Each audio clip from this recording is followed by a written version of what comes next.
Hey guys, so before we start, why do we need CVs and resumes in the first place? Because the topic of this video is CV versus resume.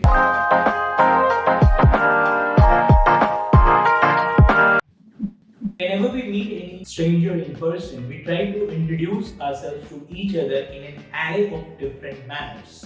So this introduction is important before any further conversation starts. Similarly, when we are trying to apply to any university, any organization, or to your new job, you first need to get yourself acquainted to the organization or the institution where you are applying at. It is here where the CVs and resumes come handy. Before we start, both the CVs and resumes are tailored to best represent your professional career or your professional skill set or maybe educational qualifications. So you must never include any personal details in all these. Also, CV stands for curriculum vitae, right? So you must be knowing this full form. Now the full form is not itself important, right? The important is what is the difference between a CV and a resume. So let's get started. First, CVs are a way to represent your academic qualifications or academic accomplishments. So it can be used when you are applying for fellowships, grants, graduate program or any postgraduate program with all your academic accomplishments and journey throughout, right? On the other hand, resumes are used to apply for jobs, maybe government or private, or in that manner for non-profit organizations. So this is the very first basic difference between the scope. Second, purpose. So CVs, as I told, are meant to specify your academic qualifications, your academia profile. That's it, right? However, resumes are meant to define your skill sets and how much industry ready you are for the job that you are applying. So this is the purpose, the basic difference between the purpose of this. Third, the content. So content-wise, CVs can be as long as possible. Now, I definitely doesn't mean that you need to write a complete book for your CV, but let's understand in this way that CVs give a complete detailed description of your academic qualifications, right? So it can include details like your publications or any research papers, your mentions in the research papers that you had published. And its length totally depends upon how well defined your academia profile is. CVs are generally longer in length than the resumes. Generally.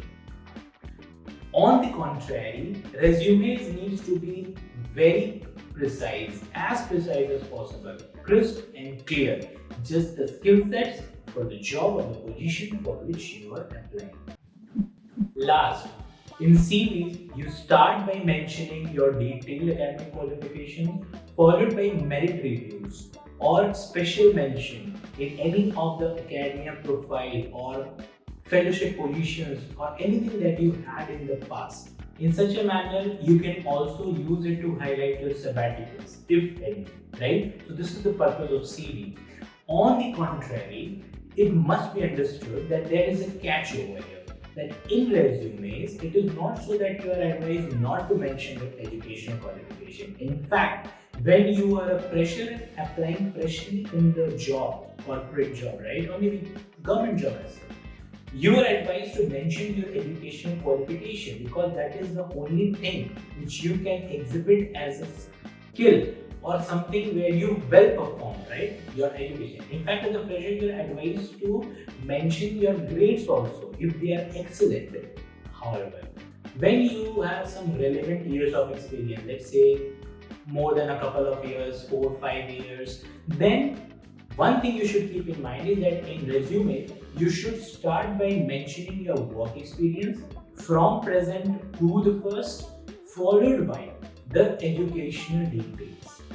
In fact, if you have more than 10 years of experience, that is, you are an industry expert now, so you can skip the educational details part also as such. So in CVs, you necessarily need to mention your educational qualification. In fact, you Start by mentioning your educational qualification, right from your high school or maybe at least your graduate programs or fellowship that you attended.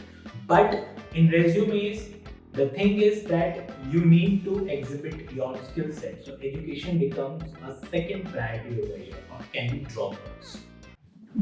So that was it. That was a detailed difference between a CV and a resume. However, I would like to conclude this video by telling that CVs and resumes are generally or more often used interchangeably. The only difference that you should consider is that CVs are a detailed description of your entire academic profile, right? Right from the high school grade or maybe, as I mentioned, the fellowship program, graduate, postgraduate program, whatever you attended, followed by your first job to the last job. Everything in detail, whether or not it is relevant or not. However, for resumes, the idea is to make it as crisp as possible and only to include the relevant work experience, skill sets, and accomplishments that can help you to land the job. Right? So, this was all about the differences between a CV and a resume. Until next video, goodbye.